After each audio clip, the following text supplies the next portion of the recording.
है तुम्हारे पास calculation of work done by external agent in rotating and electric dipole. Electric dipole को जब हम लोग रोटेट करते हैं, इलेक्ट्रिक डायपोल को जब हम लोग रोटेट करते हैं तो उस केस में कितना वर्क परफॉर्म किया जाए ये देखो।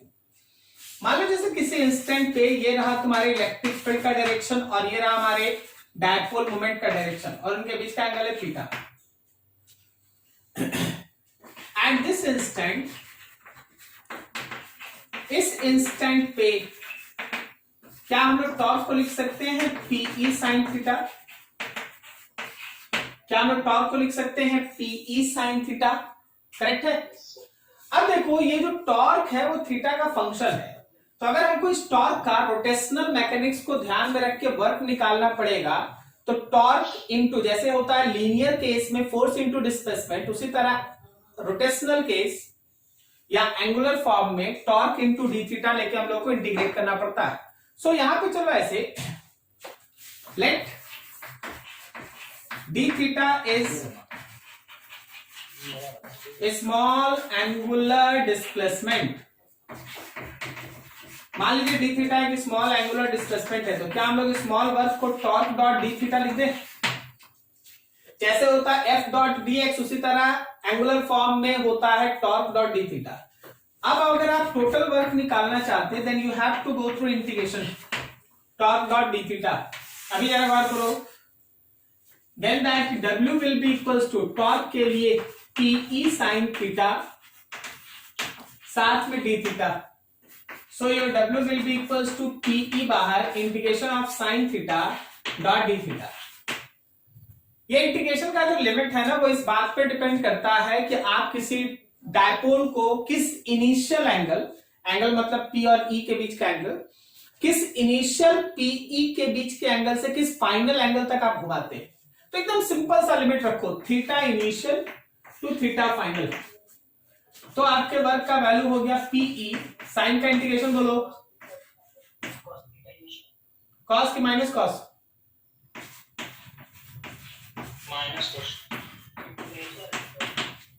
माइनस कॉस थीटा इनिशियल से theta final. So work will be equals to PE minus cos theta final minus minus plus cos theta initial. So work done is equals to PE cos theta initial minus cos theta final। एकदम simple सा है कि अगर हम किसी भी dipole को किसी इलेक्ट्रिक फील्ड में थीटा इनिशियल एंगल से थीटा फाइनल एंगल तक घुमाते हैं तो work done will be equals to PE cos theta initial minus cos theta final. थोड़ा इसको और क्लियर कर देते हैं। मान लीजिए जैसे इस फिगर को समझ लेना, इनिशियल ये रहा मेरे E का डायरेक्शन और ये रहा P का डायरेक्शन और उनके बीच का ये रहा थीटा इनिशियल। थोड़ी देर के बाद फाइनल क्या हुआ, E जैसे है वैसे ही रहा लेकिन अब P इधर हो गया, मतलब E और P के बीच का एंगल हो गया थीटा फाइनल। तो बस आपको कुछ नहीं करना है, P और E के वैल्यू में इनिशियल एंगल और फाइनल एंगल का कोसाइन वैल्यू पुट कर देना है, जो आएगा वही तुम्हारे वर्क का वैल्यू होगा। कोई दिक्कत यहाँ पे कैलकुलेशन समझने में, कोई डेरिवेशन ये समझने में कोई दिक्कत?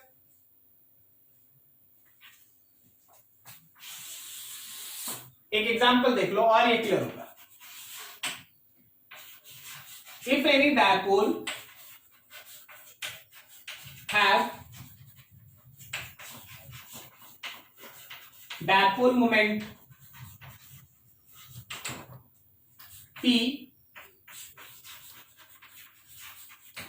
placed in electric field E, then find work done by external agent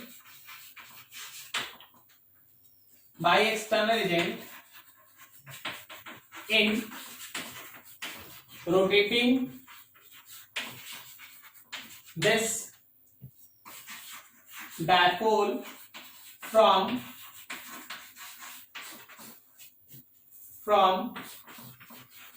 parallel to anti-parallel of electric field. Question समझो, क्वेश्चन इन डायपोल को इलेक्ट्रिक फील्ड में ऐसे रखा गया कि वो शुरुआत में इलेक्ट्रिक फील्ड के पैरेलल शुरुआत में इलेक्ट्रिक फील्ड के साथ उसका पी वेक्टर पैरेलल था। शुरुआत में इलेक्ट्रिक फील्ड के साथ उसका पी वेक्टर पैरेलल था। बाद में इस डायपोल को घुमा के इलेक्ट्रिक फील्ड के साथ एंटी पैरेलल कर दिया गया। बाद में इस डायपोल को घुमा के इलेक्ट्रिक फील्ड के साथ एंटी पैरेलल कर दिया गया। आपको इसको रोटेट करने में कितना वर्क हुआ है ये निकालना है। तो सिंपल बस आप देख लीजिए ना कि थीटा इनिशियल कितना है और थीटा फाइनल कितना है। क्या बोलता है थीटा इनिशियल कितना, फाइनल पाई 180। तो आपके वर्क का इक्वेशन हो गया PE cos 0 degree minus cos 180 degree, cos 0 degree minus cos 180 degree. So it is PE 1 minus of -1। Solve कर ले भाई। 2p is your answer, 2pe is your answer. समझ में आया?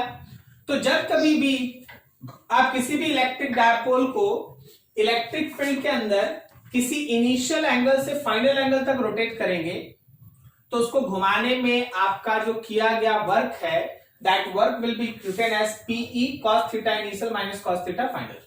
ठीक है, formula is very very important, आगे काम है। नोट करो इसको अच्छे से, फिर आगे बढ़ते हैं।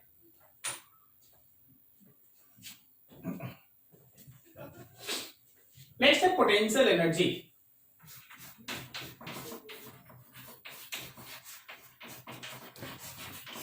कॉन्सेप्ट ऑफ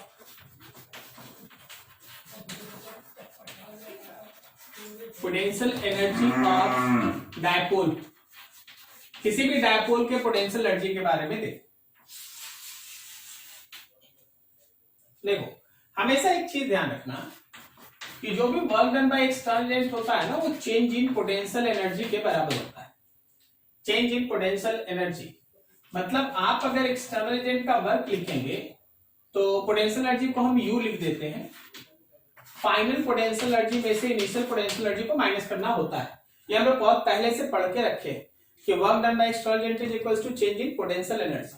देखिए, पोटेंशियल एनर्जी का अगर आप कभी भी मेजरमेंट करना चाहते हैं, ऑलवेज रिमेंबर, हमेशा ध्यान रखिएगा कि आपको वैसे केस में एक स्टैंडर्ड या रेफरेंस एंगल सेट करना पड़ता है। आपको एक स्टैंडर्ड या रेफरेंस एंगल सेट करना पड़ता है। उसी एंगल के बेसिस पे, उसी रेफरेंस लेवल के बेसिस पे आपको फिर पोटेंशियल एनर्जी का कैलकुलेशन करना होता है। जैसे आप ग्रेविटेशन ही लीजिए mgh, तो आपको एक लेवल को रेफरेंस लेवल लिखना पड़ता है। उस रेफरेंस लेवल पे पोटेंशियल एनर्जी का वैल्यू होता है 0। अब अगर उससे ऊपर है तो mgh, उससे नीचे है तो -mgh, लाइक दैट। अभी आप क्या सोचें, इसको ऐसे देखें कि जब आप डायपोल के केस में लेते हैं,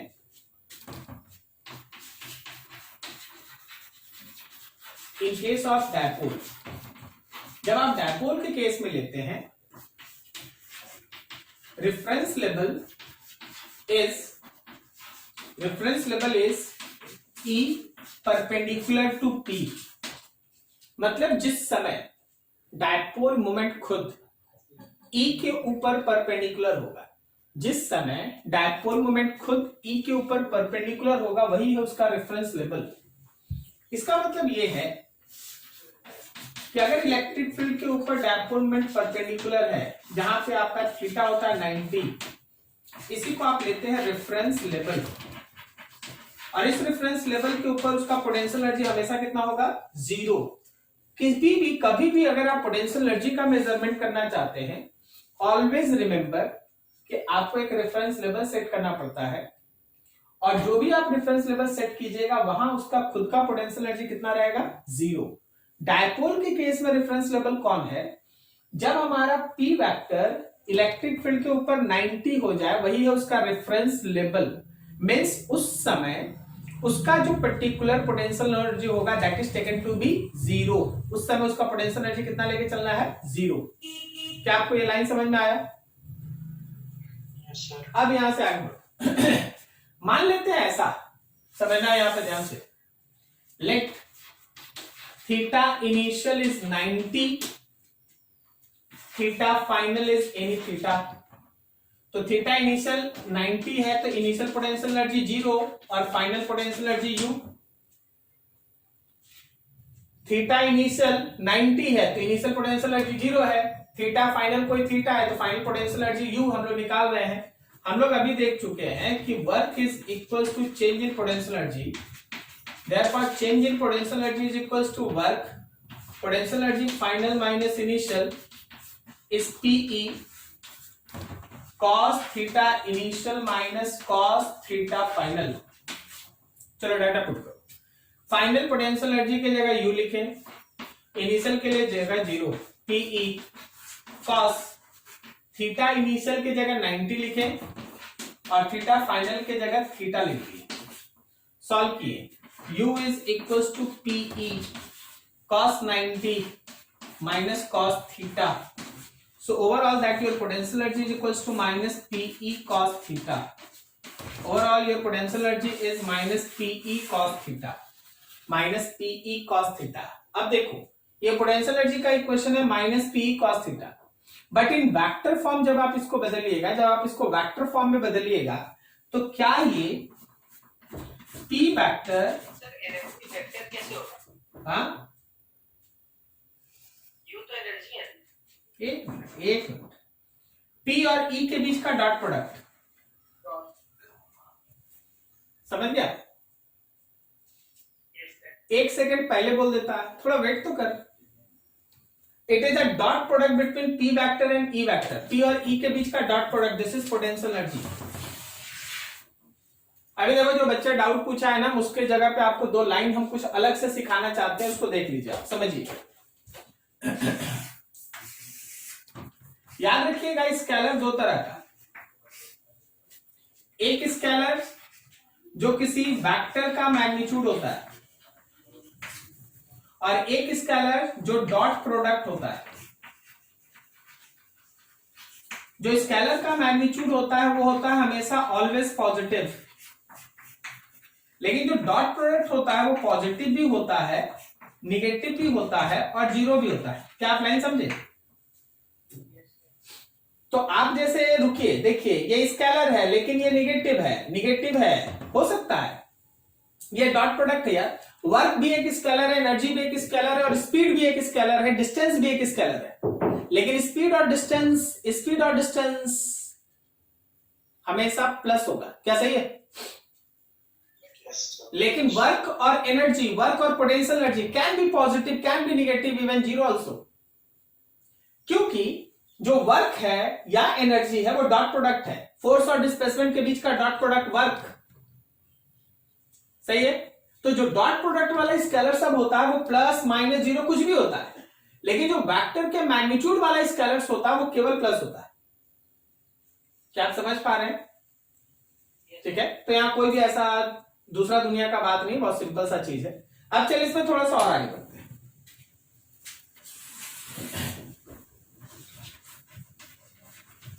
कुछ स्पेशल केस देखिए।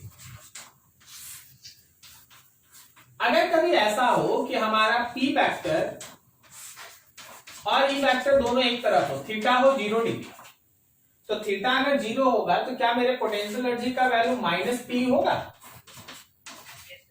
ठीक है। दूसरा सोचो कि अगर मेरे P का डायरेक्शन अप्लाइड E के अपोजिट में है, थीटा इज 180, तो U जो है वो प्लस E हो गया, ठीक है। और थर्ड हम लोग लिखे कि अगर मेरे E का डायरेक्शन पे P हो गया 90, तो थीटा हो गया 90 और मेरे पोटेंशियल एनर्जी का वैल्यू कितना हो गया? 0। तो जरा देख के बताना, डायपोल को किसी इलेक्ट्रिक फील्ड में आप फेंक दिए, डायपोल को किसी इलेक्ट्रिक फील्ड में आप थ्रो कर दिए, तो बताओ उसका सबसे मिनिमम एनर्जी कितना होगा? 0। क्यों? वो माइनस P में कोई प्रॉब्लम है क्या? माइनस पी होगा। मिनिमम एनर्जी है भाई, मिनिमम। अरे तुम वेक्टर थोड़ी ना पढ़ रहा है कि माइनस का मतलब यहां कोई डायरेक्शन होता है, ये स्केलर है। Yes sir. ठीक है, तो minus P is the minimum value and which one is the maximum value? Plus P. Plus P is the maximum value. तो कोई भी डायपोल को अगर आप किसी इलेक्ट्रिक फील्ड में छोड़िएगा तो हमेशा अपने पोटेंशियल एनर्जी को मिनिमम करना चाहता है, वो वैसे रहना चाहता है। ठीक है, वहीं से कुछ अगला टॉपिक स्टार्ट होता है and that is called equilibrium of dipole. Equilibrium is mainly divided in 2 class, वैसे तो 3 होता है, बट आपके लिए एक होता है जिसको हम लोग कहते हैं स्टेबल इक्विलिब्रियम। नेक्स्ट है हम लोगों के पास unstable equilibrium. Neutral equilibrium dipole में नहीं चलता। तो जब हम लोग डायपोल को किसी इलेक्ट्रिक फील्ड में रखेंगे तो कौन सा पोजीशन उसको स्टेबल इक्विलिब्रियम और कौन सा ओरिएंटेशन उसके लिए अनस्टेबल इक्विलिब्रियम होगा, अगला डिस्कशन उसी पे है। इसको अच्छे से देखो, बताओ डायपोल के लिए रेफरेंस लेवल पोटेंशियल एनर्जी के केस में क्या सेट है?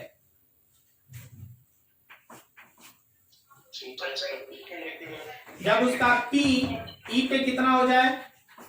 परपेंडिकुलर हो जाए, उस समय उसका पोटेंशियल एनर्जी कितना? 0। ठीक है, अब उसके बाद पोटेंशियल एनर्जी का जनरल फॉर्मूला ये है जिसमें थीटा क्या है? तो थीटा है E और P के बीच का कोई भी एंगल, जो एंगल रहेगा लेके चलना। ठीक है, बस उसको पुट कर देना, आपका आंसर आएगा। नोट करो इसको अच्छे से, कोई डाउट है पूछ लो।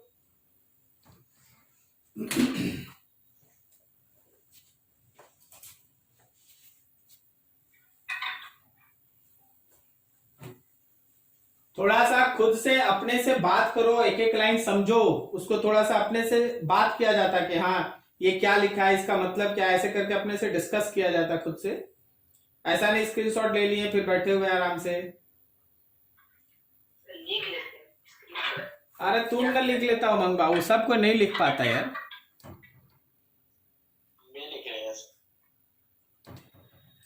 जो लोग लिख लेते हैं अच्छा है, लेकिन सबसे पहला प्रेफरेंस क्या है कि पहले इस चीज को समझा जाए।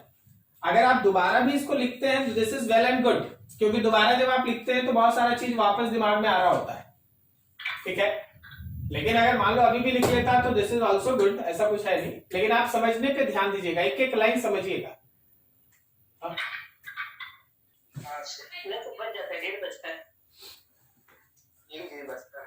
फंसाएगा सबको उमंग लग रहा था। चलो देख आगे, नेक्स्ट।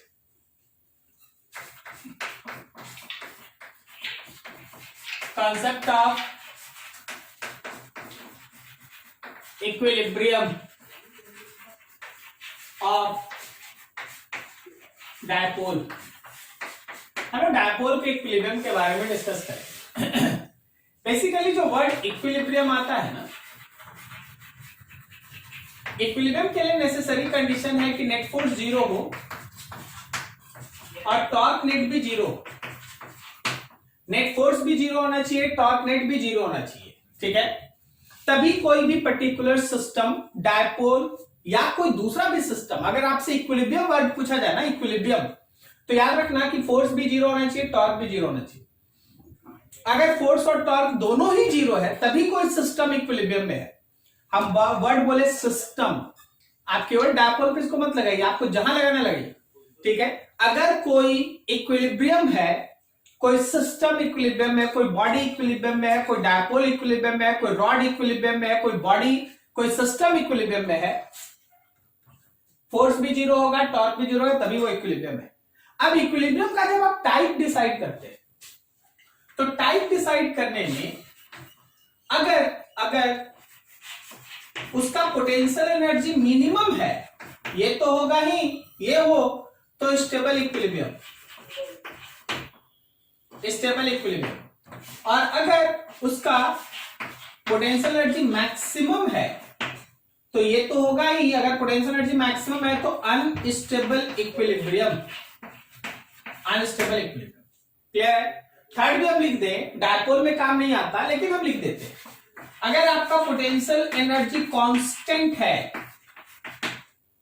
तो याद रखना न्यूट्रल इक्विलिब्रियम, ठीक है, तो ये तीनों चीज ध्यान में रखा जाता है। अभी देखो जैसे हम तुम्हारे सामने बताते हैं, जब आप फोर्स लेते हैं, हम अभी 2-3 चीज लिख रहे हैं, समझना ध्यान से। अगर आप फोर्स लिखते हैं तो वो होता माइनस du/dr। हम लोग डायपोल अभी नहीं पढ़ रहे हैं, फिर से हम बोल रहे हैं, हम लोग अभी डायपोल नहीं पढ़ रहे हैं, हम लोग फिजिक्स का एक कॉन्सेप्ट पढ़ रहे हैं कि कोई भी सिस्टम इक्विलिब्रियम में है, इसका मीनिंग क्या है। ठीक है, डायपोल बाद में देख लेंगे। अभी देख, फोर्स लिखता है माइनस du/dr। इसी तरह अगर आपके पास एंगुलर फॉर्मेट है तो टॉर्क आप लिख सकते हैं माइनस du/dθ। ठीक है, इसका मतलब क्या है कि F is equal to negative of slope of U versus R graph, correct ना। U वर्सेस R ग्राफ का जो आप स्लोप बनाते हैं वही फोर्स दिखाता है, करेक्ट। अब जरा एक ग्राफ को देखो ध्यान से, एक ग्राफ समझो ध्यान।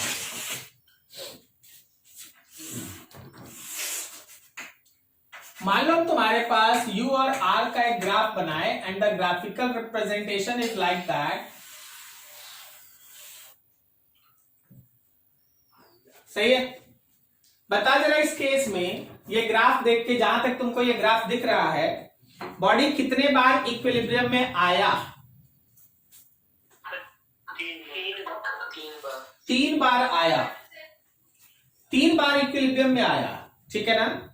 एक बार यहां आया इक्विलिब्रियम में, सही है, एक बार यहां आया इक्विलिब्रियम में, और एक बार ये रहा।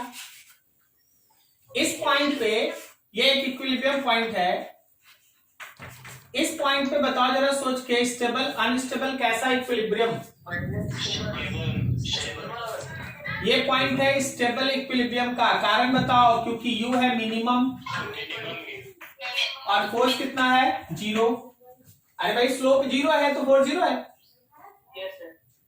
ये है हम लोगों का अनस्टेबल इक्विलिब्रियम, समझ में आ रहा है। कारण है पोटेंशियल एनर्जी है मैक्सिमम और फोर्स का वैल्यू है 0। और ये है हम लोगों का स्टेबल इक्विलिब्रियम, सॉरी न्यूट्रल लिखना चाहिए हमको, न्यूट्रल इक्विलिब्रियम। कारण यहां देखो पोटेंशियल एनर्जी है कांस्टेंट, सही जा रहे हैं, और फोर्स का वैल्यू है 0। तो ये तुमको एक आइडिया दे दिया कि इक्विलिब्रियम का मतलब क्या होता है। अब देखो हम लोग थोड़ा सीख लें कि हमारे डायपोल के केस में ये कहानी कैसे चलता है, या ये कॉन्सेप्ट यूज कैसे होता है। देख, एक डायपोल को ले, ऐसा इलेक्ट्रिक फील्ड रूम में है, उसमें ऐसे फेंक दे। जब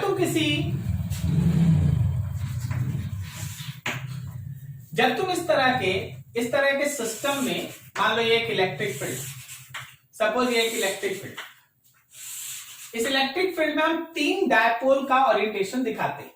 मेरे पास एक डायपोल है जो इस तरह से, इस डायपोल का डायपोल मोमेंट P1। मेरे पास एक दूसरा डायपोल है जो ऐसे, इस डायपोल का डायपोल मोमेंट P2। और एक और बना लेते हैं थोड़ा लिखने उखने समझने के लिए। एक डायपोल है जो ऐसा P3। सोच के बताओ, P1, P2, P3, which one is in stable equilibrium?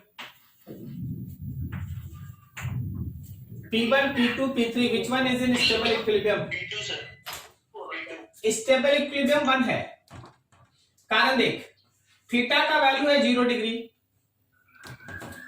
तो टॉर्क 0 है और पोटेंशियल एनर्जी है माइनस PE मिनिमम। नहीं समझा? थीटा 0 है ना, P और E आपस में पैरेलल है, ठीक है। तो P1 is in stable equilibrium, ये है हम लोग का डायपोल स्टेबल इक्विलिब्रियम में। चल यहां कहानी क्या, इस केस में थीटा 180 है, तो मेरा टॉर्क तो 0 है, लेकिन पोटेंशियल एनर्जी तो प्लस P है ना, मैक्सिमम है ना। So this is an example of unstable equilibrium. क्या बोलता है ये, कौन सा इक्विलिब्रियम?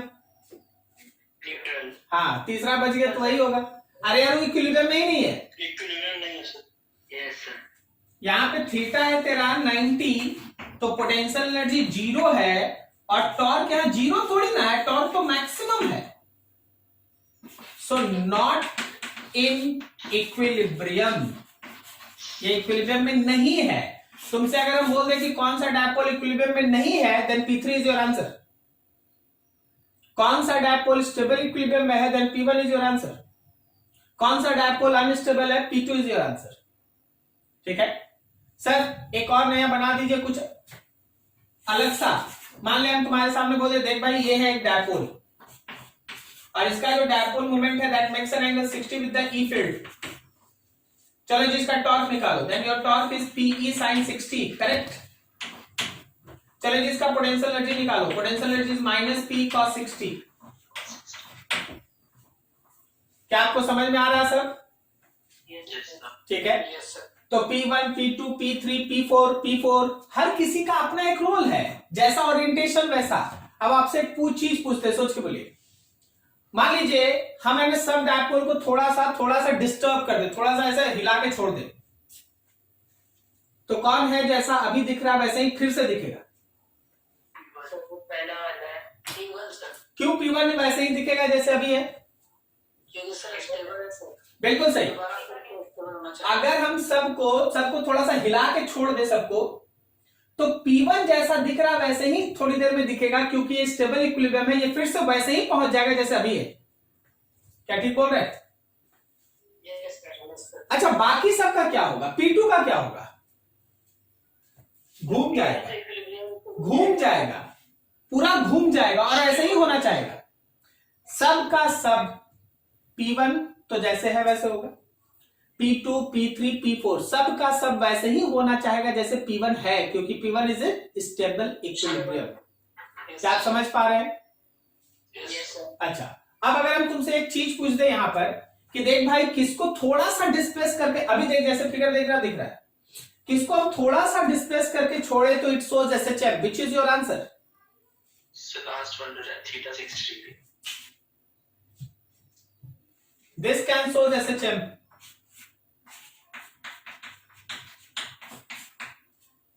तुम इसको यहां से डिस्टर्ब करेगा ना तो पहले ऐसे हो जाएगा, और 60 degree is such a huge angle for the SHM।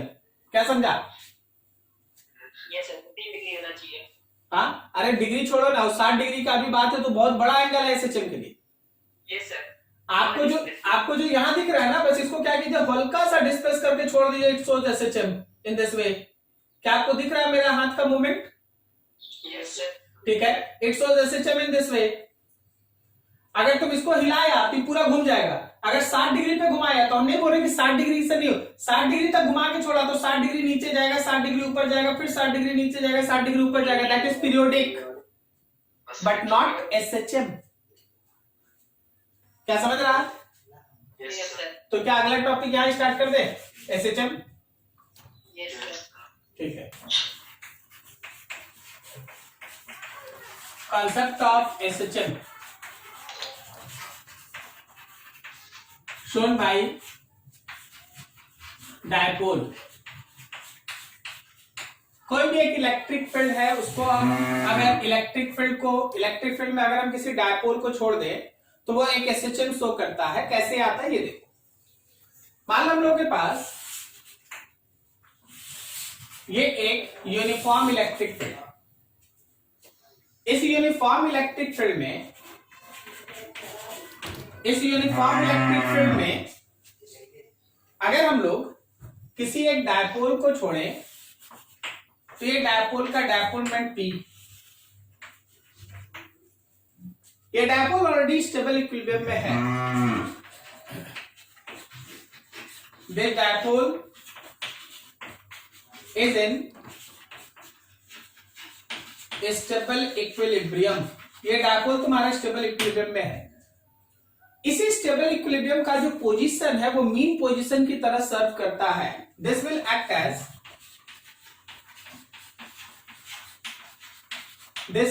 As mean position. ये मीन पोजीशन की तरह सर्व करता है। And if there is a small displacement, it shows SHM। और अगर हम लोग यहाँ पे एक स्मॉल डिस्प्लेसमेंट क्रिएट करें तो वो SHM शो करता है। ठीक है, जरा देखना, जरा ध्यान से समझना। Let theta is small angular displacement, मान लो हम लोग का थीटा एक स्मॉल एंगुलर डिस्प्लेसमेंट, तो इसका मतलब ये है कि आपके इस ई के साथ वो डायपोल जो है वो थीटा एंगल फॉर्म किया, डायपोल मोमेंट जो है थीटा एंगल बनाया। तो क्या इस समय हम लोग उसका रिस्टोरिंग टॉर्क, मतलब जो उसको वापस से रिस्टोर करना चाहता है, क्या हम लोग उस रिस्टोरिंग टॉर्क को लिख सकते हैं पीई साइन थीटा? क्या हम लोग उस रिस्टोरिंग टॉर्क को लिख सकते हैं पीई साइन थीटा? सही है, टॉर्क को लिख सकते हैं I alpha PE sine theta.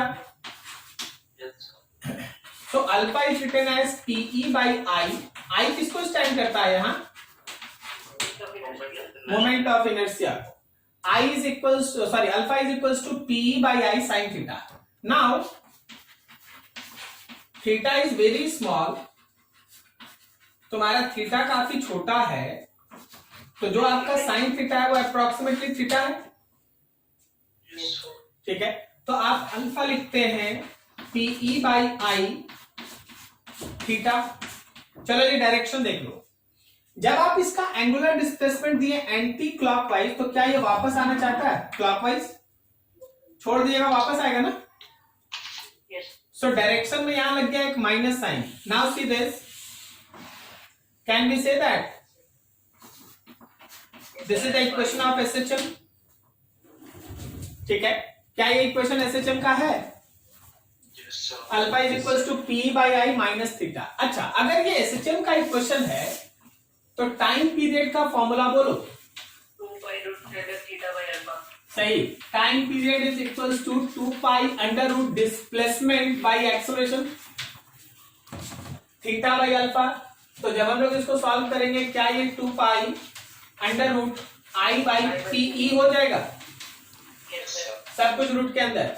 तो कोई भी डायपोल को अगर आप एक इलेक्ट्रिक फील्ड में स्टेबल इक्विलिब्रियम से स्मॉल डिस्प्लेसमेंट देके छोड़ते हैं, इट शोज एसएचएम ये रहा, और उसका टाइम पीरियड है 2 pi under root I by PE. बस इसको यूज करने में ध्यान रखना कि जो आई है वो मोमेंट ऑफ इनर्शिया है, बाकी पी और ई आप जानते हैं। P is dipole moment and E is electric field, E is electric field intensity, electric field intensity. बस आपको डायपोल मूवमेंट का P निकालना है और इनर्शिया निकालना। Inertia is important. इनर्शिया को अगर आप सही से निकाल लिए तो बस वैल्यू पुट कर दीजिए, आंसर होगा, ठीक है। अंशु कोई क्वेश्चन बोल रहे थे ना उस समय? Yes, sir. क्वेश्चन एक बार बोलना।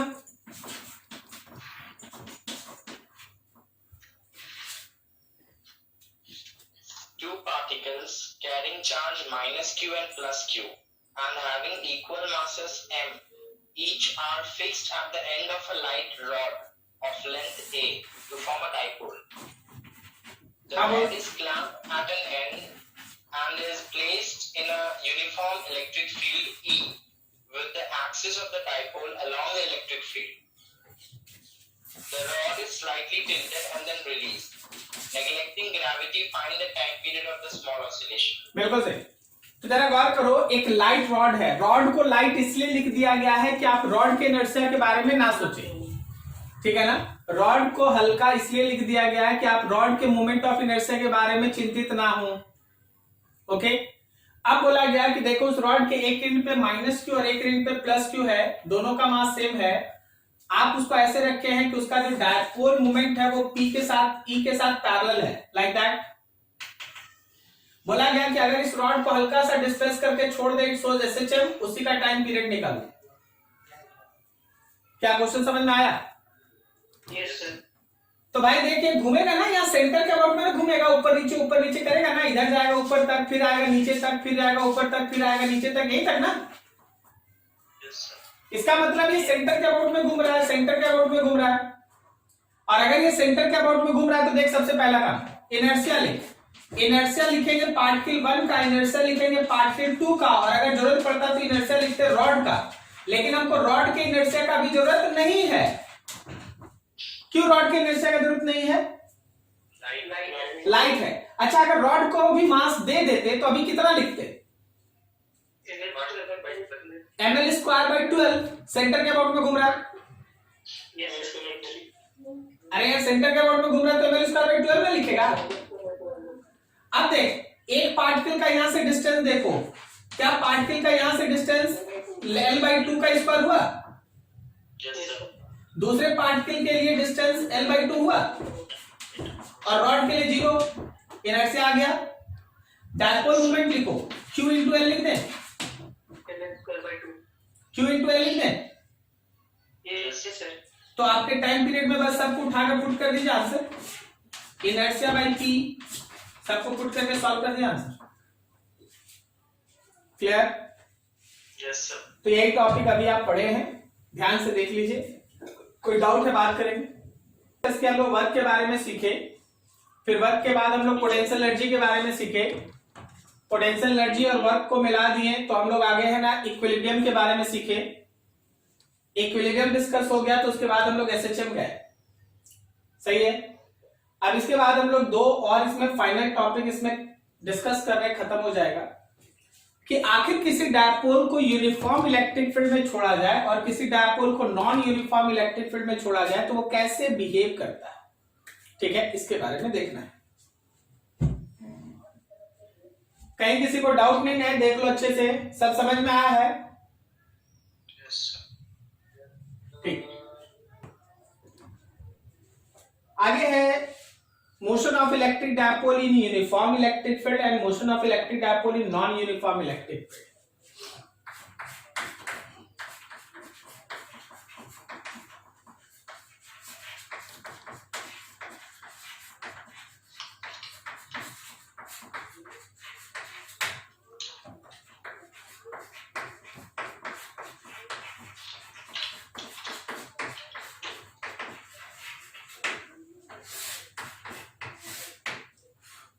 Motion of electric dipole in uniform electric field. देखो जैसे हम लोग के पास ये है uniform electric field,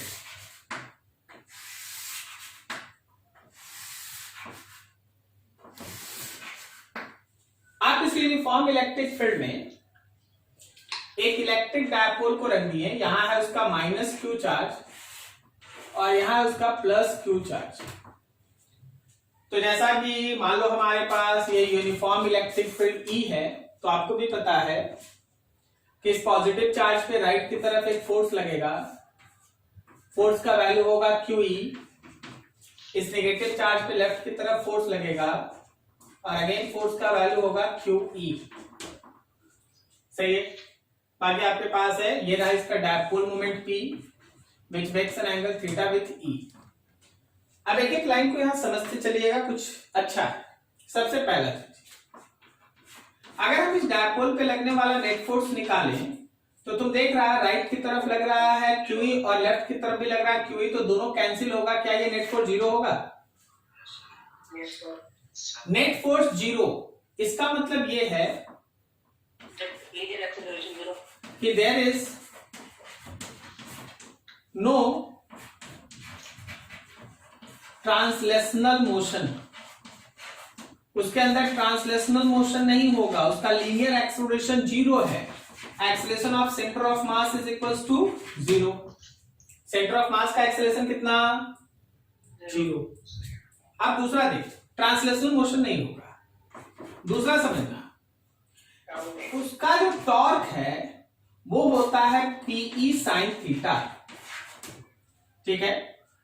0 torque is 0 only at 0 degree and 180, यही पढ़े ना हम लोग? Yes sir. 0 डिग्री और 180 पे ही टॉर्क 0 होता है, तो बाकी सबको छोड़ दे, बाकी सबको छोड़ दे, तो torque is non zero except दो वैल्यू, यही 0 डिग्री एंड 180। 0 डिग्री और 180 को छोड़ दीजिएगा तो टॉर्क नॉन जीरो। अगर टॉर्क नॉन जीरो है then rotational motion,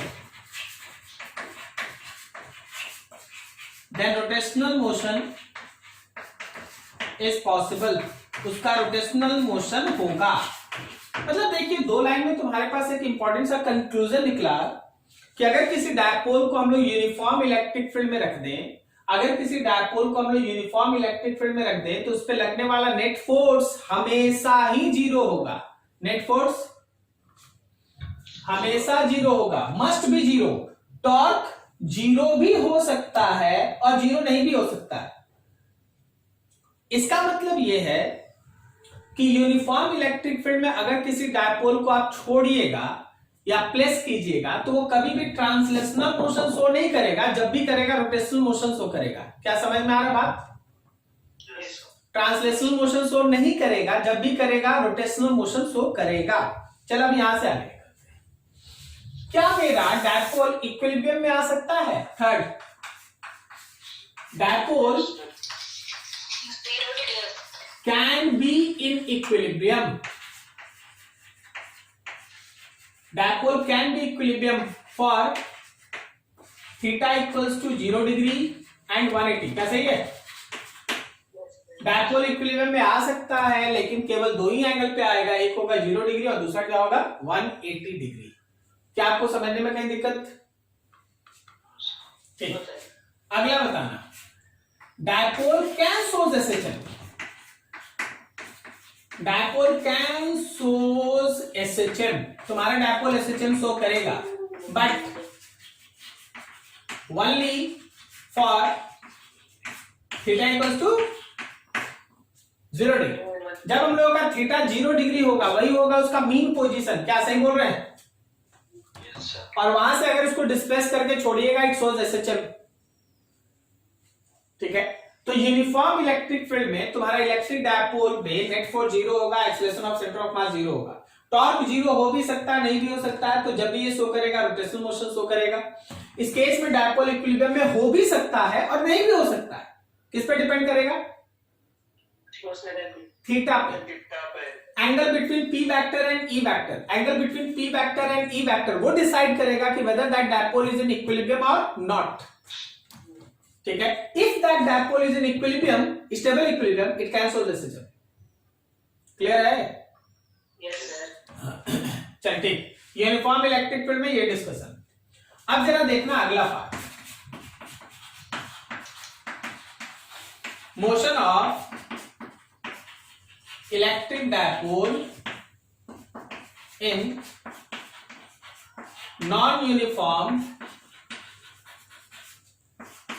electric field. Non uniform electric field में डायपोल का मोशन। मान ले जैसे हम लोग एक नॉन यूनिफॉर्म इलेक्ट्रिक फील्ड बनाना चाहते हैं, ये रहा। क्या तुमको समझ में आ रहा है कि एक नॉन यूनिफॉर्म फील्ड प्रेजेंट हो रहा है? आप इसमें एक डायपोल को रख दिए, देखिए आप एक सुंदर सा डायपोल ऐसा रख दिए, यहां माइनस क्यू, यहां पे प्लस क्यू। क्या बोलता है तुम दोनों जगह जहां माइनस क्यू है और जहां प्लस क्यू है, क्या वहां इलेक्ट्रिक फील्ड का स्ट्रेंथ सेम है? No sir. कहां इलेक्ट्रिक फील्ड ज्यादा है? कहां इलेक्ट्रिक फील्ड ज्यादा है? माइनस क्यू के पास इलेक्ट्रिक फील्ड ज्यादा है। कैसे बोले जी उदय जी? पास में डेंसिटी नंबर। हाँ, यहाँ पे जो इलेक्ट्रिक फील्ड लाइंस का नंबर डेंसिटी वो ज्यादा है, जबकि इधर इलेक्ट्रिक फील्ड लाइंस का नंबर डेंसिटी कम है। सही ना? ठीक है, तो यहाँ पे इलेक्ट्रिक फील्ड का अगर हम फोर्स बनाएंगे तो क्या हम इधर बनाए फोर्स, E के अपोजिट में फोर्स होगा E1 टाइम्स ऑफ Q। बोला समझा? इधर बनाए Q इलेक्ट्रिक फील्ड का पुल, और यहां बनाएंगे तो इलेक्ट्रिक फील्ड के डायरेक्शन में बनाएंगे और होगा E2 टाइम्स ऑफ Q। अरे देख, दोनों जगह यहाँ E लिखे थे लेकिन यहाँ तो दोनों जगह E नहीं लिख सकते ना। ठीक है, तो अभी आप फिगर को गौर से देखिएगा, अभी आप फिगर को गौर से देखिएगा तो आपको दिखेगा कि E1 E2 से बड़ा है। इसका मतलब QE1 भी QE2 से बड़ा है। इसका मतलब यह है कि नेट फोर्स 0 तो नहीं। क्या सही बोल रहे हैं?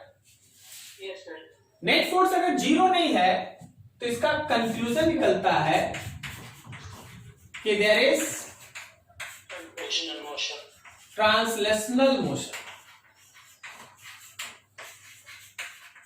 There is translational motion acceleration of centre of mass is non zero, acceleration of centre of mass is non zero.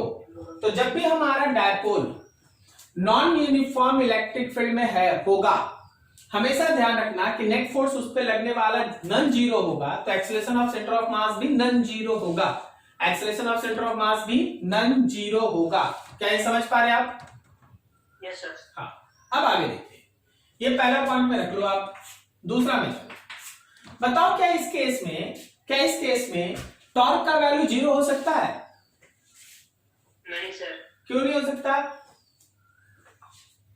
तो जब फोर्स से डिफरेंट है तो क्रॉस आउट डिफरेंट होगा ही। अच्छा, ऐसा जरूरी है क्या? अभी तुम देख, मान लीजिए डायपोल को हम पकड़ के ना इसको ऐसे पकड़ के इधर कर दिए। देख, हम एक फिगर बनाते हैं, इधर है और यहां है। अब बोल, ये सही फील्ड की डायरेक्शन में आएगा तभी। सही है? तो हम ये कहना चाहते हैं कि टॉर्क नेट में बी जीरो, कब थीटा इक्वल्स टू 0 और 180, टॉर्क नेट में नॉट बी जीरो। तो जीरो हो भी सकता है, जीरो नहीं भी हो सकता है। तो अगर टॉर्क जीरो या जीरो नहीं भी हो सकता, इसका मतलब यह है कि सो रोटेशनल मोशन इज पॉसिबल, घूमेगा, रोटेशनल मोशन इज पॉसिबल। इस केस में रोटेशनल मोशन होगा। कोई दिक्कत? तो देखो पॉइंट 1 को अच्छे से ध्यान से देखो। क्या पॉइंट 1 में जो वहां लिखा हुआ है, क्या उसमें ऐसा लिखा है कि फोर्स जीरो भी हो सकता है, नहीं भी हो सकता है? नहीं सर। No, sir. फोर्स तो हमेशा नॉन जीरो होगा। Non-zero. टॉर्क जीरो हो भी सकता है, नहीं भी हो सकता है। सही जा रहे हैं? Yes sir. इसका मतलब क्या ये दोनों पॉइंट मिला के तुम बोल सकता है कि डायपोल इक्विलिब्रियम में आएगा या नहीं आएगा? क्या सर? वापस नहीं आएगा सर। डायपोल इक्विलिब्रियम में आएगा या नहीं आएगा? नहीं आएगा सर। फोर्स नहीं आएगा, बिल्कुल सही बोला, क्योंकि फोर्स नॉन जीरो है हमेशा, तो डायपोल का इक्विलिब्रियम कभी भी पॉसिबल नहीं होता। नहीं है। तो जब हम लोगों के पास नॉन यूनिफॉर्म फील्ड है, तो याद रखिएगा dipole never be in equilibrium. Dipole तुम्हारा इक्विलिब्रियम में नहीं आएगा। Dipole never be in equilibrium, dipole equilibrium में नहीं आएगा। क्या ये लाइन समझ में आया? Yes sir. ठीक है। तो जब डायपोल इक्विलिब्रियम में नहीं है तो एसएचएम भी नहीं है। No SHM is possible, SHM भी नहीं होगा। No SHM is possible. क्या आप समझ पा रहे हैं? Yes, sir. ठीक है। तो याद रखना, इसको जब तुम छोड़ेगा तो देख कैसे घूमेगा। सेंटर है ना, ऐसे घूमते रहेगा। सेंटर जहां है वही रहेगा, सेंटर जहां है वही रहेगा। और जब तुम इसको छोड़ेगा तो देखो इधर वाला फोर्स बड़ा था ना, तो इसका क्या होगा ना, ऐसे घूमता घूमता इधर आने लगेगा, इसका सेंटर इधर आने लगेगा। क्यों इधर आ रहा, समझ में आ रहा? Translational motion. Translational motion, translational motion, जिधर बड़ा फोर्स है उधर की तरफ इसका सेंटर ट्रांसलेट करे। ठीक है। तो ये वो केस है जिसमें ट्रांसलेशनल और रोटेशनल दोनों है। ये वो केस है जिसमें केवल रोटेशनल है। ठीक है। अच्छे से देखो, कोई डाउट है पूछ लो, फटाफट आराम से देखो, एक एक पॉइंट को समझो। कोई डाउट है, कोई तुमको लगता है नहीं सर अगर ऐसा होगा तो क्या होगा, पूछ लीजिए। जो तीसरा वाला हम लोग का कंडीशन था नॉन यूनिफॉर्म इलेक्ट्रिक फील्ड का, नहीं मैग्नीट्यूड जिसमें सर सेम था और डायरेक्शन डिफरेंट था। हाँ समझ गए, बोलो बोलो बोलो, समझ गए। तो उसमें अगर छोड़ेंगे तो क्या होगा? यहां बना लेते हैं सर। यस। इसमें तुम कोई डायपोल छोड़ा तो यहाँ पे तो इलेक्ट्रिक फील्ड इधर है, फोर्स इधर, और यहाँ तो इधर इधर। कभी सोच, दो वेक्टर अगर इक्वल मैग्नीट्यूड का भी है तो वो तभी जीरो होगा जब एकदम अपोजिट में है। Yes sir. क्या ये अपोजिट में है?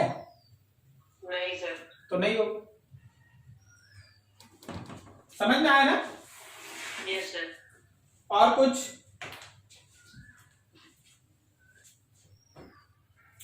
देखो ये तुम्हारे बुक का ही क्वेश्चन है, चलो कर लेते हैं, खत्म करते हैं। तुम्हारे पास ये बोला गया कि देखो जी यहाँ पे मौजूद है -q चार्ज, यहाँ पे मौजूद है +q चार्ज और इसके सेंटर में मौजूद है +q चार्ज। ठीक है, ये डिस्टेंस काफी छोटा है। ठीक है, आप इस डिस्टेंस को 2a लिख रहे हैं, लेकिन यहां से बहुत लार्ज डिस्टेंस अब एक पॉइंट है r। याद रखिएगा 2a is much smaller than r। तुमको इस p पॉइंट पे नेट इलेक्ट्रिक फील्ड बताना है, E नेट बताना है एट p पॉइंट। चलो बताओ जरा।